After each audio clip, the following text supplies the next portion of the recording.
Hi everybody, my name is Shalithia and welcome to Making Homesteading. Welcome to our channel. We appreciate you being here.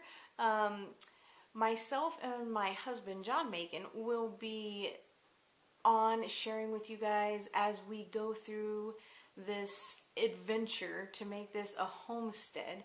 And we are in town currently. We are hoping that eventually we will be outside of town. We will live in the country and we'll be able to do this in the country. But we want to inspire some of you that live in the city, that don't have a lot of property, that might be able to start growing on what they have. And we're going to hopefully get some chickens. We're going to start growing, and this year will be our first primary year for growing. You won't see John on here a lot because he is a little shy, camera shy. You might see him behind the camera. You might hear him behind the camera, actually, I guess I should say. So what I wanted to talk to you about today is it is in the middle of winter. It is a nasty rainy day outside today, so excuse it if you hear the rain on the roof or if you hear the wind chimes in the back, because you probably will. But it is a perfect, wonderful day to get started on our plans for spring planting. So I want to encourage you that it is just a matter of starting. So no matter when you see this video, what time of year you see this video, start on something, experiment, and start growing. But this is how I'm starting to plan. So let's go over it real quick.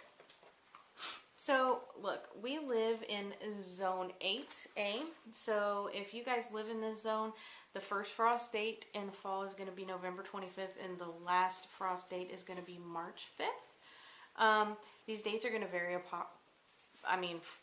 depending on the weather. It could vary a couple of weeks. So this is a cool little chart that I printed up online, and you can probably find this. It's part of the Old Farmer's Almanac website. So, but it gets a little difficult because you have to go through here and you have to read. Start seeds indoors and then all this, right?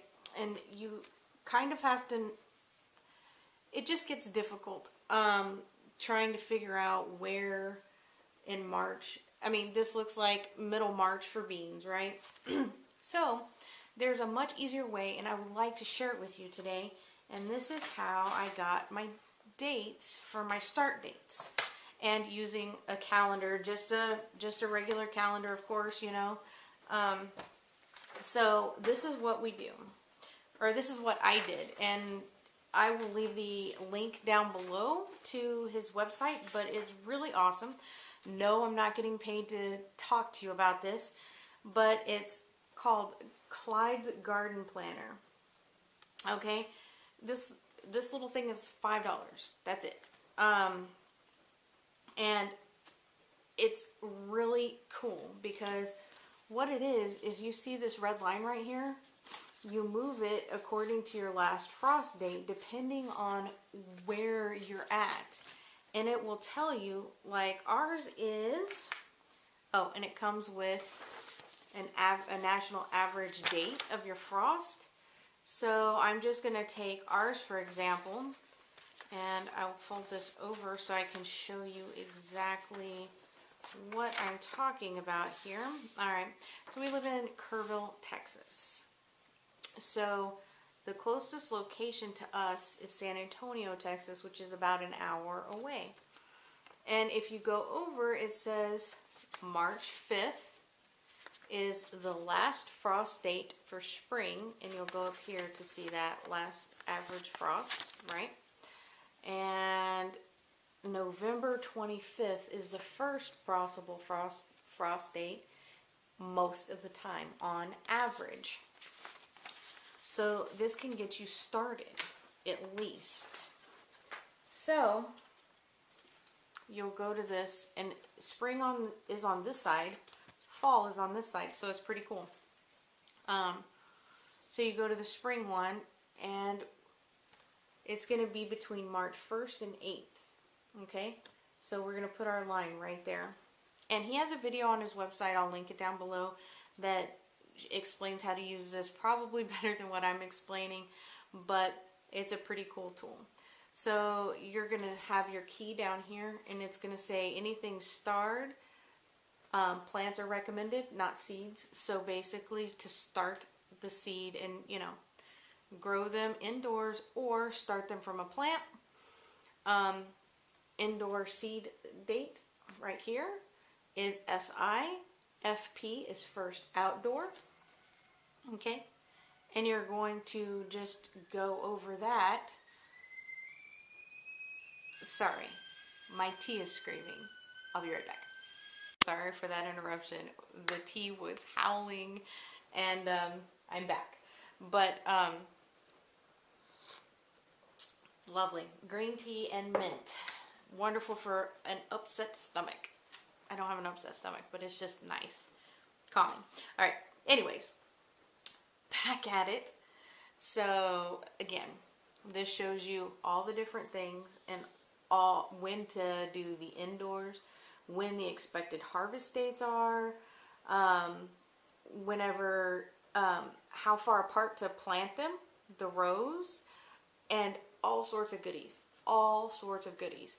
It's a real simple way for people that are just beginning or people that just want to make it real easy on themselves.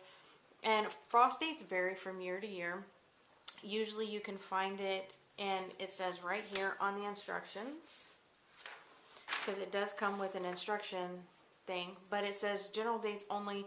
See location, state, university, extension office for exact frost dates in your area. Right up top. So you can go by that. I just literally went by this and figured if I fudge the date forward a little bit, that's fine. I know that Wednesdays are a good day for me personally because I work part-time. My husband works full-time. He works part-time at helping me with this, and I work full-time at this, and then part-time job from some cash flow. We're hoping to change that eventually with all of this to where we're just homesteading, and the homestead is actually making us enough money to survive. We'll see what happens, right? So I know now that these are the inside dates and the outside dates. I know that I need to get seed to get these started, and my next step is to just, you know, mark it on my calendar so that way I have dates for everything. And that'll just make it easy for me. So, you know, as the day goes along, you can even, hey, if you're technologically advanced and you want to use like Google Calendar or something, so that way it pops up and notifies you and you remember on that day, cool. You know, whatever works for you. But this is the easiest way that I have found to just slide this little bar. It tells you your first or last frost date. You slide this little bar. You do what you need to do. And that way you have a plan for planting, because you know as well as I do, things that you don't plan out a lot of times don't turn out very well. And we didn't do very much planting last year because we didn't do planning last year. We did have some successes, a few little successes here and there, not a lot of successes. We did do a couple of raised beds. We still have some little bits of broccoli growing and some carrots growing. Actually, those are some of the first ones on my list there, and they will get planted here soon again, and we will just refill those beds. So that is what we're going to be doing this year. I hope you join us. Again, I'll leave the information for Mr. Clyde's garden planner down at the bottom. Like I said, it's only $5. That does include shipping and handling. I'm not getting paid to tell you this, but I found this useful and I wanted to bring it to you guys as our first video together. So get out there, start doing it, start growing, start planning, start becoming self-sufficient. It is such a great feeling. And we started just by trying to make our own things at home. Different things, different products, different skincare products and stuff like that. We'll go over some of what we've learned there, and I hope that we can grow and learn together. And until next time, bye-bye.